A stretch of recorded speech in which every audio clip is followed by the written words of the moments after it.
마가복음 제2장 18절에서 22절까지입니다. 요한의 제자들과 바리새인들이 금식하고 있는지라 사람들이 예수께 와서 말하되 요한의 제자들과 바리새인들의 제자들은 금식하는데 어찌하여 당신의 제자들은 금식하지 아니하나이까? 예수께서 그들에게 이르시되 혼인집 손님들이 신랑과 함께 있을 때에 금식할 수 있느냐? 신랑과 함께 있을 동안에는 금식할 수 없느니라. 그러나 신랑을 빼앗길 날이 이르리니 그날에는 금식할 것이니라. 생배 조각을 낡은 옷에 붙이는 자가 없나니 만일 그렇게 하면 기운 새 것이 낡은 그것을 당겨 헤어짐이 더하게 되느니라. 새 포도주를 낡은 가죽 부대에 넣는 자가 없나니 만일 그렇게 하면 새 포도주가 부대를 터뜨려 포도주와 부대를 버리게 되리라. 오직 새 포도주는 새 부대에 넣느니라 하시니라. 아멘.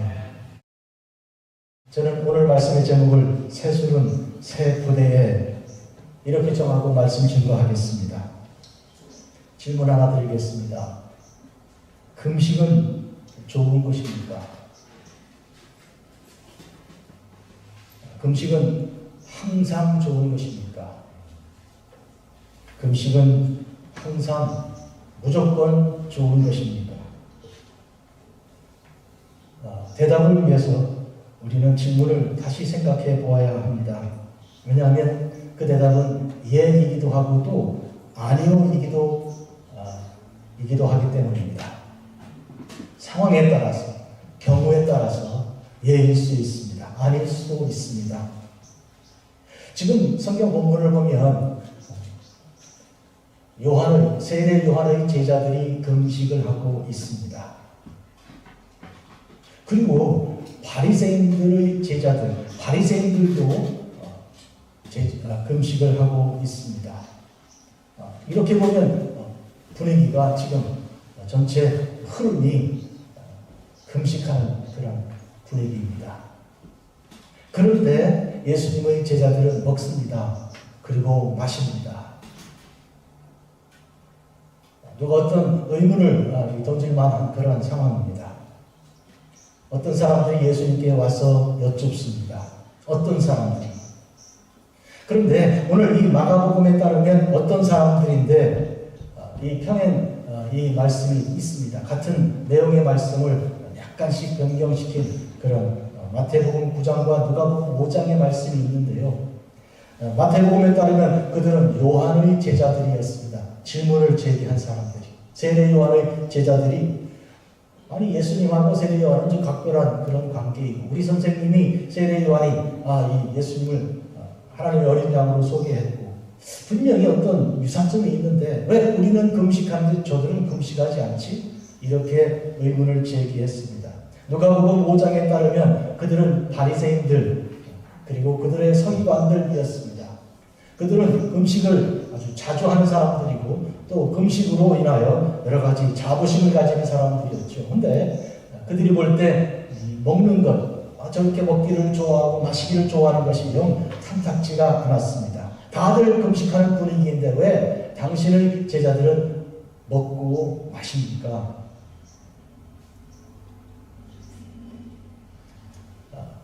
다시 여쭙습니다. 금식은 좋은 것입니까? 그리고 금식은 항상 좋은 것입니까? 조건 없이 무조건 좋은 것입니까?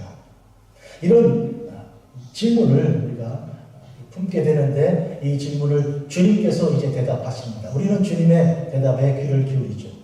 그런데 주님께서는 이 질문에 대하여 세 가지로 비유를 들어 말씀하십니다.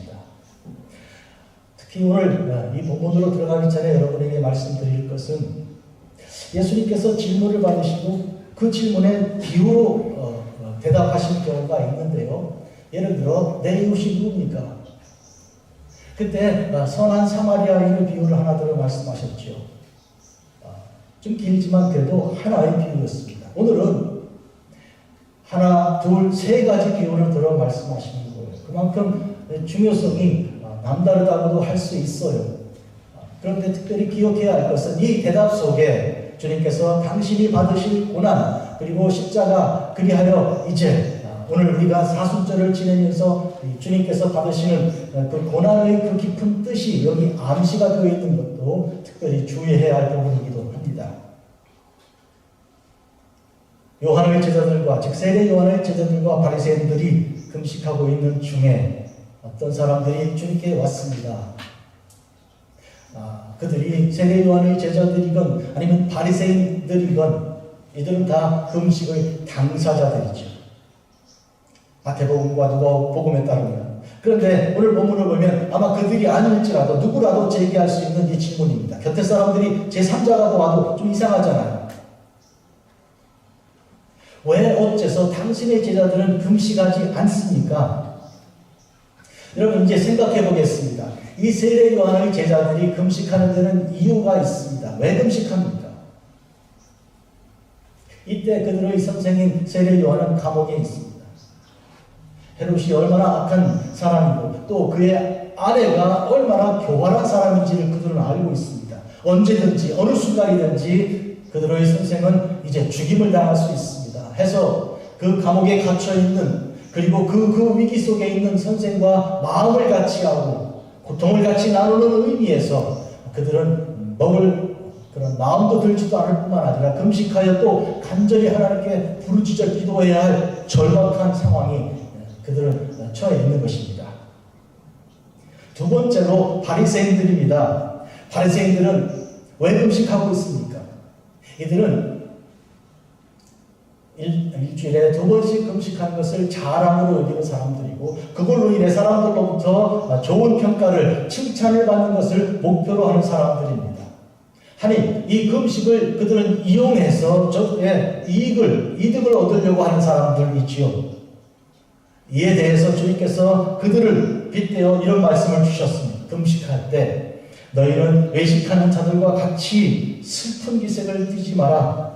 그들은 금식하는 것을 사람들에게 보이려고 얼굴을 흉하게 하느니라. 내가 진실로 너희에게 이르노니 그들은 자기 상을 이미 받았느니라. 외식하는 자들, 바리새인들이 대표적으로 외식하는 자들입니다. 외식은 밖을 치장하는 것인데 밖에 아주 얼굴을 흉하게 하고 머리를 끌어들이고 이렇게 다 죽어가는 사람처럼 그렇게 하면서 내가 금식하는 거다 하고 보이는 것이죠. 그로 인하여 사람들로부터 존경과 칭찬을 온몸에 누리는 것인데 주님 말씀은 그들은 벌써 상을 받은 거지 하늘에서 상이 없다. 그런 뜻으로 말씀하신 것이죠.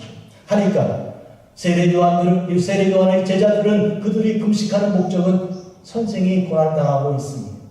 두 번째로 바리새인들이 금식하는 것은 저들이 이기적인 그런 상 받으려고 사람들에게 인정받으려고 하는 그런 목적으로 하는 것이니 둘 다 이유가 있습니다. 그런데 예수님의 제자들의 경우에는 금식하는 이유가 없습니다. 그럴 필요가 없습니다. 먹고 마셔야 합니다. 지금은 바로 그 이야기를 주께서 하시기 위해서 첫 번째 비유를 말씀하십니다. 혼인집 비유입니다. 신랑이 혼인집에 이제 있습니다. 친구들 이제 와서 이제 축하해주러 온 그런 하객들이 전부 다 신랑과 함께 있습니다. 신랑으로 보면 이 세상에서 제일 기쁜 날이죠. 장가드는 날이니까. 그러니 그를 보고 있는 이 하객들은 최고로 기뻐하고 또 기쁨을 나누어야 하는 그런 때죠. 그러니 먹어야 하고 또 마셔야 하는 것입니다. 그렇잖아요. 그런데 거기서 누가 금식한다고 하면 이 도대체 이게 맞지가 않는 거죠. 분위기가 파악이 안 된 거죠. 주님께서 하신 말씀입니다. 어찌 신랑이 함께 있는데 금식할 수 있느냐? 없다고. 그런데 때가 달라져서 신랑을 빼앗아가는 그런 신랑이 마치 말하자면 이제 끌려가게 되는 그런 상황이 온다는 것이죠. 그때는 금식할 것이다. 그때는 언제입니까? 바로 이 첫 번째 비유 속에 암시가 되어 있는 주님이 받으실 고난의 때입니다. 처음부터 주님께서는 당신의 때에 대하여 십자가의 때에 대하여 굉장히 예민하셨습니다. 왜 그런가 하면 아예 이 세상에 오실 때부터 주님께서는 십자가를 지고 죽으셔서 우리의 모든 죄를 속죄하러 그 목적으로 오셨기 때문에 그 때에 대하여 대단히 민감한 것이고요. 그때는 고난의 잔을 마실 때이지만 동시에 영광을 받으실 때입니다. 하나님께서 영광을 받으시고 영광 받으시는 하나님 안에서 주님께서도 고난 중에 영광을 받으실 때입니다. 바로 그때가 오게 될 텐데 육신적으로 고난당하시는 주님을 보고 제자들은 금식하며 그 시간을 지내야 할 것이라고 지금 예고하고 계신 것이죠. 그런데요, 지금은 아직 그때가 이르지 않았습니다. 지금은 신랑이 제자들과 그리고 하객들과 친구들과 함께 있는 때입니다. 그러니 금식하겠습니까? 첫 번째 비유로 대답하신 것이죠. 두 번째는 생배 조각을 낡은 옷에 붙이는 자가 있는가? 낡은 옷이 있어요. 옷이 낡아져 한쪽이 빵꾸가 났어요. 터졌습니다. 이럴 경우에 이 잡아당겨가지고 이렇게 이어붙이면 좀 어그러지잖아요. 그러니까 좀 이렇게 기워야 되는 거잖아요. 그런데 좀 비슷한 게 아니고 새 조각을 어디서 구해놓았든지 준비했든지 갖다가 붙여놓으면 옷은 낡았는데 갖다 붙이면 기우는 그 조각이 새 것이라면 이게 문제가 생기는 것이죠. 그 왜 생긴가 그러니까 새 것이 기운이 강해서 잡아당기게 되는 것이니까 처음에는 이만큼만 터진 것인데 붙인 그 주위로 전부 다 터져나가게 되는 그런 현상이 발생하죠. 우리 예수님께서는 이 여인들이 이렇게 옷을 입고 하는 그런 것에 굉장히 잘 알고 계신 거예요. 그렇잖아요. 그러니까 생배 조각을 낡은 옷에 붙이는 일은 이게 합당하지가 않다. 처음에는요, 시간에 대한 말씀이셨습니다. 지금은 어떤 때냐? 때가 지금 금식할 때냐? 아니면 마시고 즐거워할 때냐? 이렇게 말씀하셨고, 지금은 장소입니다. 지금 여기다가 이게 맞는가? 때와 이제는 장소를 말씀하기 위해 두 번째 이 생배 조각과 낡은 옷에 대한 비유를 말씀하셨습니다. 어울리지 않는다. 세 번째 비유가 들어갑니다. 새 포도주를 낡은 가죽 부대에 넣는 자가 있는가? 없지 않은가? 만일 그렇게 한다면 새 포도주가 부대를 터뜨리게 되고 그러면 둘 다 버리게 되는 것이다. 포도주는 땅에 쏟아지게 되고 부대는 그냥 터져버리니까 더 이상 쓸 수가 없지 않은가.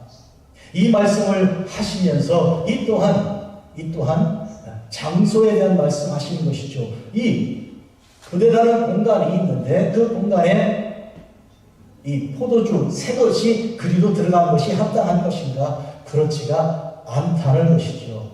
그러니까 한마디로 예수님께서 주시는 그 금식에 대한 질문에 대한 대답은 때와 장소를 고려해야 하는 것입니다. 지금 질문하는 자는 그 때와 장소에 대한 고려가 없으니 주께서 그를 지금 가르쳐주고 계신 것이죠. 말하자면 때와 장소를 고려하지 않고 금식은 좋은 것이다. 금식은 항상 좋은 것이다. 금식은 항상 무조건 좋은 것이다. 이런 전제는 나쁜 전제예요. 거기서 우러난 질문은 나쁜 질문이죠. 나쁜 질문을 주님께서 받으셔서 대답으로 좋은 대답을 하시기 위하여 하나, 둘, 세 개의 비유로 말씀하신 것이죠.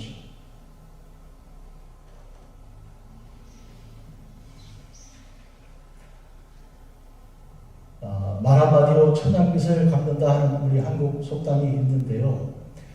그 말을 언제 했을까? 어떻게 한 걸까? 어떤 상황이었을까를 생각해 봅니다. 아마 그때가 딱 맞았고 그리고 그 자리가 딱 적절한 그런 곳이었을 것입니다. 그것을 맞췄을 때 듣는 사람이 내가 당신이 나한테 천냥을 빚을 졌는데 이거 내가 받은 거로 하겠습니다.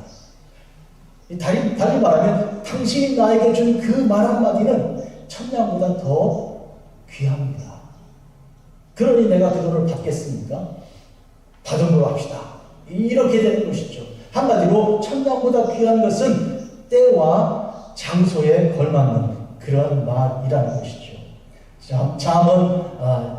잠언을 25장 11절을 보면 경우에 합당한 말은 아로새긴 은쟁반의 금사관이라.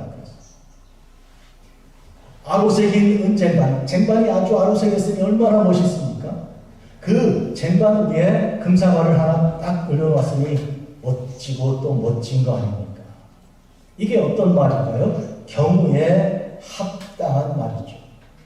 이 경우가 그 시간에 딱 맞고, 그리고 그 경우, 그 자리에 딱 맞는 그런 말입니다. 잠언 15장 1, 2절은 유순한 대답은 분노를 쉬게 하여도 과격한 말은 노를 격동하느니라. 그러니까 그 말이 듣는 사람들이 갖고 있는 그 때와 그 시간에 아주 걸맞게 될 경우에 그 노가 폭발하게 찢어질지라도 그것을 쉴 수 있게 하고요. 그러나 그것에 맞지 않을 경우에 노가 격동하게 되어서 드디어 폭발하게 되는 그런 것입니다. 우리가 만나고 싶고요. 우리가 그리고 그와 함께 오래오래 살고 싶은 사람은 이와 같이 말을 경우에 맞게 하는 사람입니다. 사람의 제일 중요한 가치는 그런 의미에서 말에 있다고 할 수 있습니다. 그래서 좋은 사람을 만나기 위해서는 눈을 감고 만나라, 그런 말이에요.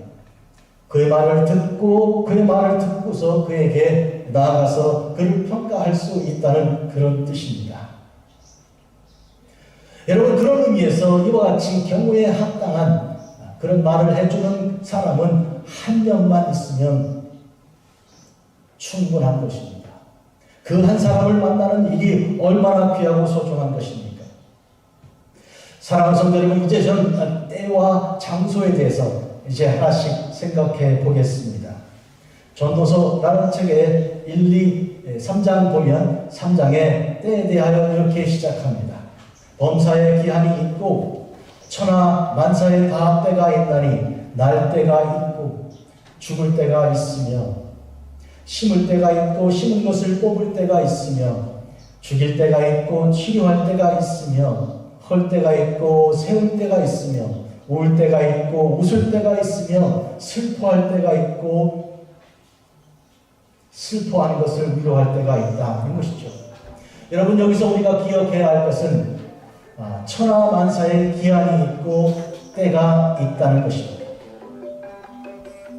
그러면 이제 여쭙습니다. 그 때는 우리가 어떻게 알겠습니까? 그 때가 어떻게 우리에게 오는 것입니까? 그 때는 천지를 창조하신 하나님의 때입니다. 천지를 창조하심으로 하나님께서 시간을 시작하시고 때를 시작하여 주셨습니다. 천하 만물을 지으실 때 때에 맞도록, 계절에 맞도록, 그리고 시간에 맞도록 그렇게 만들어내셨습니다. 봄에 꽃이 피어나게 하시고, 그리고 풀이 온 세상을 덮게 하셨고요. 여름에 꽃들이 일어나고, 그리고 이제 과일들이 이제 이 꽃으로 인하여 이제 생겨나게 되고, 가을에 풍성한 수확을 걷게 하시는 이 모든 것들, 그리고 겨울에 눈이 내려서 세상을 덮어 아름답게 하는 이 모든 일들은 하나님께서 때에 맞게 하셨고, 그 아름다움이 가장 이제 우리 속에서 이제 찬양하게 되는 것이죠. 때에 맞는 그런 시간은 그런 의미에서 하나님의 시간입니다.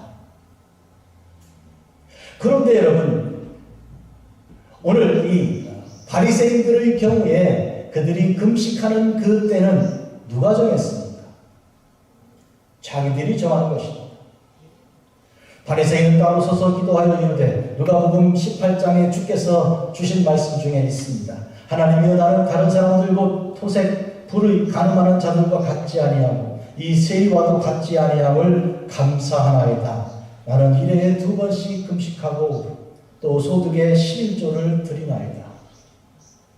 여기서 일회에 2번씩 금식한다고 하는 이 말로 바리새인들은 이 금식이 하나님께로부터 온 하나님 명령이 아니라 자기의 판단과 계획 속에 들어있는 것을 드러내고 있습니다. 그리고 그는 여기서 나는 이 사람들과 토색 불의 가늠하는 자들과 같지 않다고 하여 그들을 돌보지 않고 그들을 무시하고 있습니다.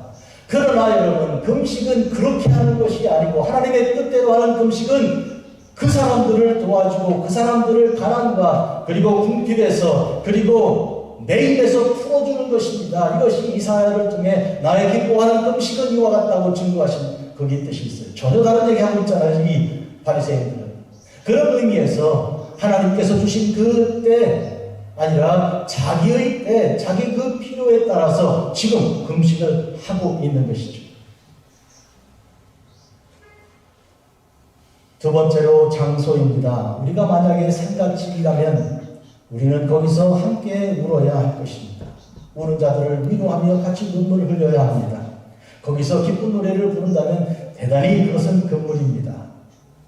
반대로 잔치집에 가면 즐거워할 이유가 있습니다. 거기는 웃는 자리고 즐거워하는 자리입니다. 슬픈 노래는 결코 되는 것이 아닙니다. 즐거워하는 자들과 함께 즐거워하고 우는 자들과 함께 울라. 주님 말씀 들어보십시오. 서로 마음을 같이하며 높은 데 마음을 두지 말고 도리어 낮은 데 처하며 스스로 지혜는 취하지 말라.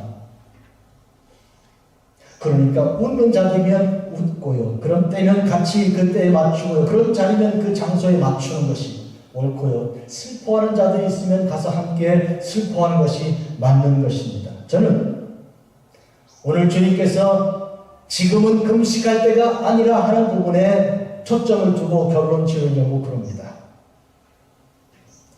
지금은 금식할 때가 아니라 여러분, 이제는 세례 요한의 제자들, 바리새인들을 넘어서 세례 요한의 제자들이 주님께 와서 세례 요한의 그 질문을 가지고 왔던 부분을 하나 상기시켜 드리죠. 어떤 질문을 가지고 왔습니까? 오실 그이가 당신입니까? 우리가 다른 일을 기다려오니까. 누가복음 7장 20절이에요. 제가 많이 생각해 봤어요. 아니, 세례 요한은 예수님이 이 땅에 온 세상에 하나님의 아들이신 것을 증거한 첫 번째 사람 아닙니까? 보라, 세상 죄를 지고 가는 하나님의 어린 양이라고 선포하고 그는 흥하여야겠고 나는 쇠하여야 하리라 선포했던 자인데, 아니 지금 감옥에서 의문이 생긴 거 아닐까요? 저분이 진짜 내가 증거한 그분이 맞나? 아니면 다른 분을 기다려야 되는 건가? 이런 질문이 왜 생겼습니까? 어쩌면 세례 요한의 제자들이 품었던 질문, 제자들이 품었던 그 질문, 그것이 이 선생님, 이 세례 요한도 같이 나눴던 것이 아닌가 생각이 듭니다. 뭡니까? 먹는다, 마신다 해서 예수님은 술 먹는 자, 그리고 즐기는 자들의 친구, 죄인의 친구라고 소문이 나고 있으니까 도대체 맞는가? 그런데 예수님께서 대답을 주시기를 이렇게 하셨습니다. 너희는 가서, 즉 제자들에게 말합니다. 세례 요한의 제자들에게 보고 들은 것을 요한에게 알리되 맹인이 보며 못 듣는 사람이 걸으며 나병한 자가 깨끗함을 입으며 피 먹은 사람이 들으며 죽은 자가 살아나며 가난한 자에게 복음이 전파된다. 가서 그렇게 얘기합니다.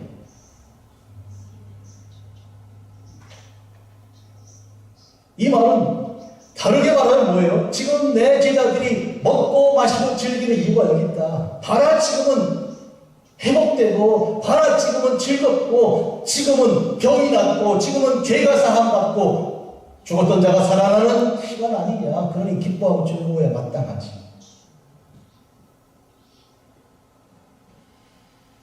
세례 요한의 제자들은 그 대답을 가지고 떠나 세례 요한에게 갔습니다. 저는 틀림없이 세례 요한이 알아들었으리라고 생각합니다. 사랑하는 성도 여러분, 오늘 우리는 이 목회기도 하면서 저는 아모스의 마지막 결론 부분을 읽었습니다. 아모스에서 우리는 이렇게 읽습니다. 그날에 내가 다윗이 무너진 장막을 일으키고 그것들의 틈을 막으며 그 허물어진 것을 일으켜서 옛적과 같이 세우고, 그날에 이 아모스서에 예고되어 있는 그 날은 곧 예수 그리스도께서 오셔서 온 세상에 천국 복음을 증거하시고, 그리고 모든 죄를 사하시고 십자가로 그 모든 죄를 다 용서하시고 악한 마귀 사탄의 세력을 물리치시는 그 날을 말하고 있습니다. 주께서 오셔서 하신 그 사역의 그 내용이 있죠. 그날에 내가 다윗의 장막을 무너뜨리고 그곳에 틈을 막으며 허물어진 것을 일으켜서 옛적과 같이 세우고 그들은 에돔의 남자와 내 이름으로 일컫는 만국의 기업을 얻게 할 것이다. 이 일을 행하시는 여호와의 말이라고 선포했습니다.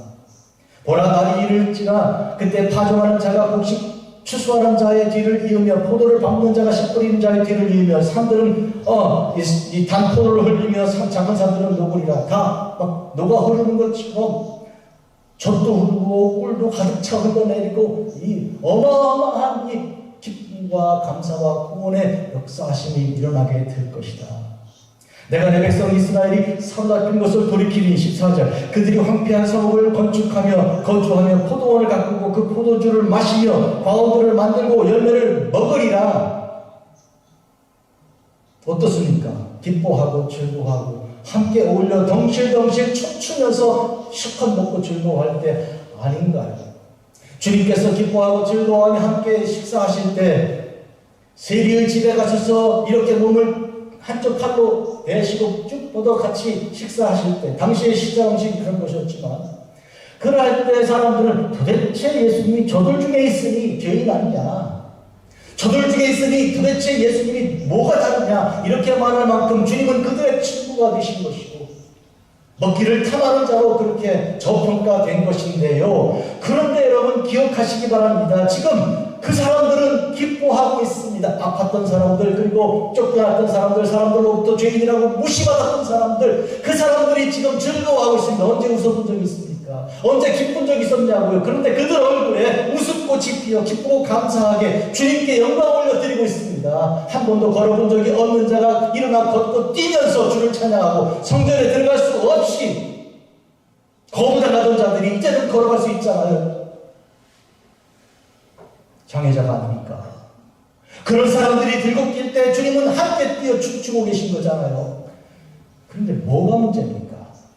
하나님께서 하시는 그 놀라운 은혜에 대하여 기뻐하고 찬송하고 감사해야 될 것인데 그런 아름다운 주님의 역사하심을 알지도 못하고 자기들의 교육과 자기들의 생각 속에서 금식은 좋은 거다, 항상 좋은 거다, 무조건 좋은 것이다. 무슨 그런 소리가 다 있습니까?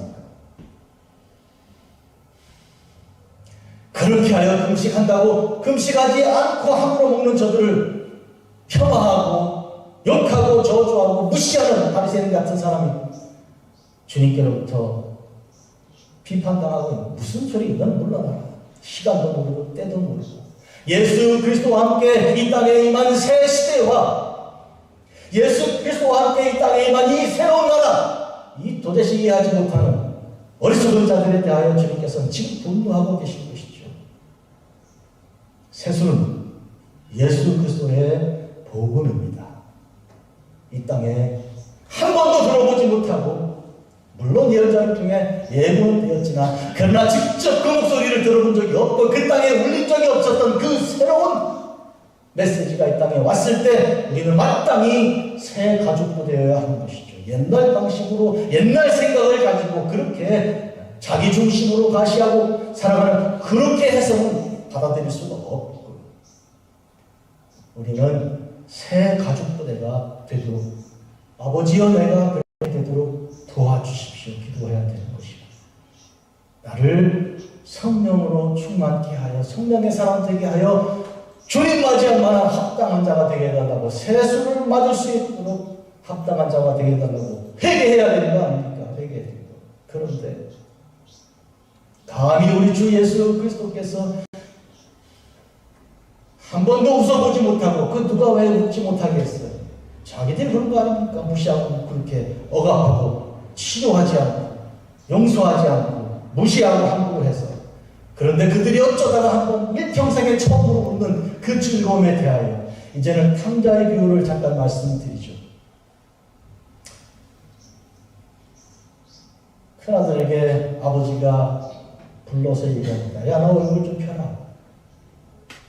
아버지 나이 해피하지가 않아요. 지금 아버지 나한테 뭐 언제 염소새끼 한 마리라도 줘서 친구들하고 먹게 했나요? 그런데 저 녀석이 와가지고 지금 집안 이렇게 다 뒤집어 놓고요. 이 영 내가 해피하지 않습니다. 아버지가 잠깐 내 얘기 좀 들어봐라. 지금은 짜증낼 때도 아니야. 지금은 네가 화낼 때가 아니야. 너 지금 웃을 때야. 웃자고. 왜? 죽었다가 살아났잖아. 잃어버렸다가 내가 얻은 거 아니냐. 지금은 기뻐할 때야. 여기는 천지짜리야. 여기는. 사랑하는 성도 여러분, 이렇게 주님은 기뻐하고 즐거워하지 않으십니까? 우리 주님께서 말씀하십니다.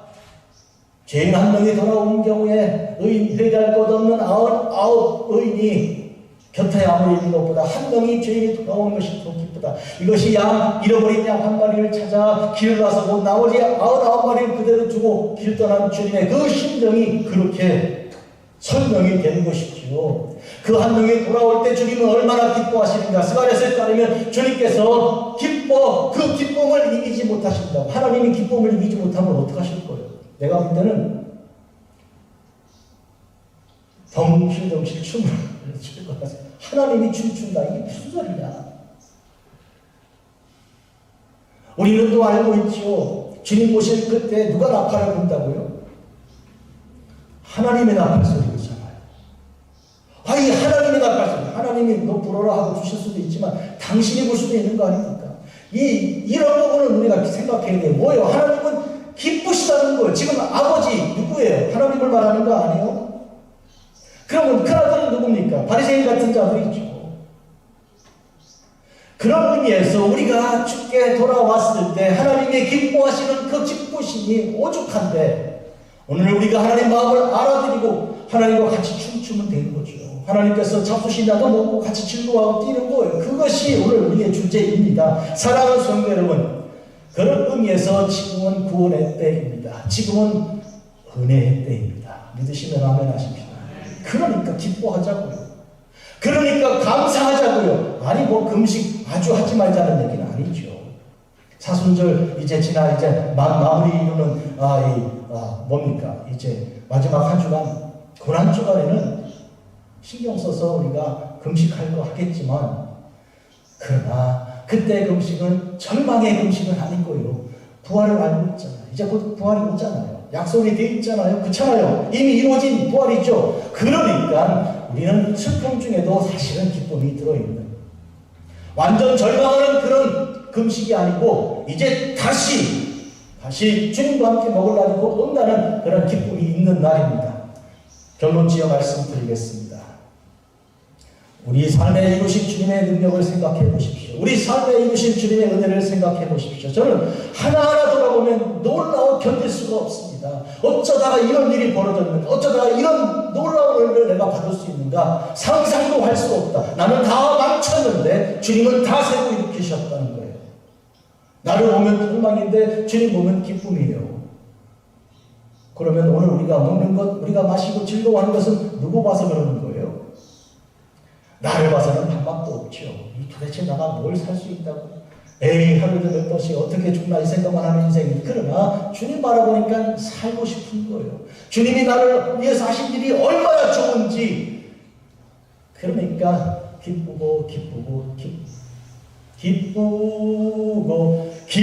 기쁘도다 항상 기쁘도다 나 주께 왔사오니 뭐 달라고요? 복주옵소서. 할렐루야 아멘. 기도하겠습니다. 자비로우신 아버지 하나님 얼마나 좋은지 말할 수 없습니다. 어찌 나 같은 죄인을 살리셨습니까? 죽어도 천번 만번 죽어야 할 죄인을 이렇게 사랑하신 주님 앞에서 나도 기쁩니다. 주님 이렇게 좋아하시니 나도 기쁘기가 할 나가 없습니다. 이렇게 죽은 자같이 묻어 있었던 내 얼굴에 꽃을 피워주신 주님, 날마다 저주나고 불평하던 내 입술에 입을 열어 찬송으로 바꿔주신 우리 주님, 베옷을 벗겨내고 기쁨의 허리띠를 띄우고 머리에 죄를 털어내고 화관을 씌우신 우리 주님과 함께 기쁜 생활을 하니 내일의 소망도 있고 모레도 살고 싶습니다. 주여 저희들과 함께 하옵소서. 이 기쁜 소식을 세상에 전하겠습니다. 예수님의 이름으로 기도합니다. 아멘.